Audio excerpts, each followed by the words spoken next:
amount po na yun, may amount ba po ng pera na yun na napunta sa pagpupuhunan ng negosyo? Actually, wala po po ako ng start. Wala pa. So, wala pong problema kung ibalik natin kay Ma'am Esther yung sila niya po pampuhunan sa inyo. Actually po, ito po sasabihin ko kung Okay. meron po talaga akong pera bago pa po kami magkakilala. Opo. At meron po akong evidence po doon. Opo, sir. Wala po sa akin, sir. I respect the fact that you were employed, that may pera po kayo bago kayo nagkakilala. Ang concern ko po ngayon is that yung aming complainant andito po sa studio, claiming for that exact sum of 700,000 pesos na pang negosyo po, na like you said, you admitted na hindi po siya na pang negosyo. Attorney, paano naman po yung ano ko po? Yung pinaghirapan ko po doon sa Japan, sa Thailand and Dubai. Paano naman po yun? Yung iniwan ko po yung pinagbitinsa ko po yung trabaho ko po. Binigay ko po lahat sa kanya. Yes. I mean, yung oras ko, lahat ko. No, you can go ahead. I'll give you private. Yung Thailand namin, para yun sana sa amin at saka sa family niya.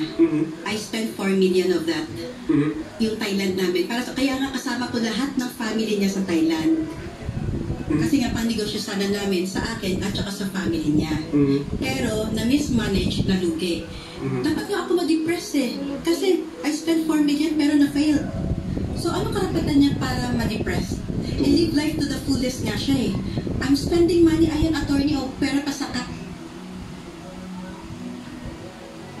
Manang-mana ka talaga sa akin. Nakapikit yan. Pikit ulit yan. Kung mo labanan, sumama ka sa pagtulog.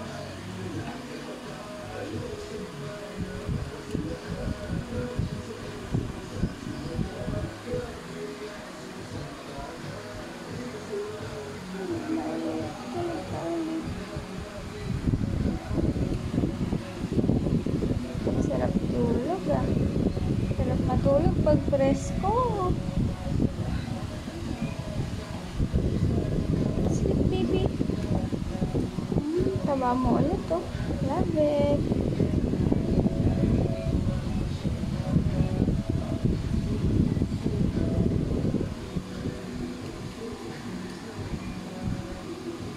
Ang fine ng skin niya. Ito yung dito madumi. Brown na siya talaga. Yung kulay niya sa ilalim. Nag-brown na siya. Sa mga paa niya, kulay brown.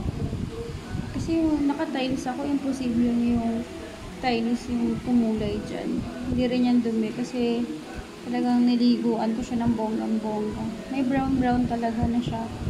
Bagong labas lang yan kasi dati ano siya, para siyang gray na tapos black tapos white.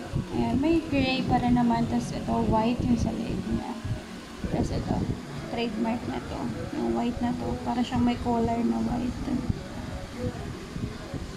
Tapos yung kulay ng hair niya, ganyan, gray.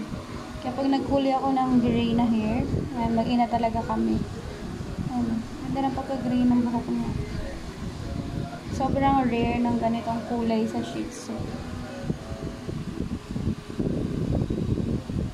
Payat pa siya kasi ito pa yung ribs niya. Oh. Nararamdaman ko pa. Tsaka yung buto niya dito. Pero tumabata ba na yan compared before? Manang-mana ka sa akin. Matulog ka na. Huwag mo labanan yan. Ipikit mo yan. Pikit mo na. Close your eyes. Sleep my baby. I love you. Sleep na yan. Close your eyes na. Sleep na baby.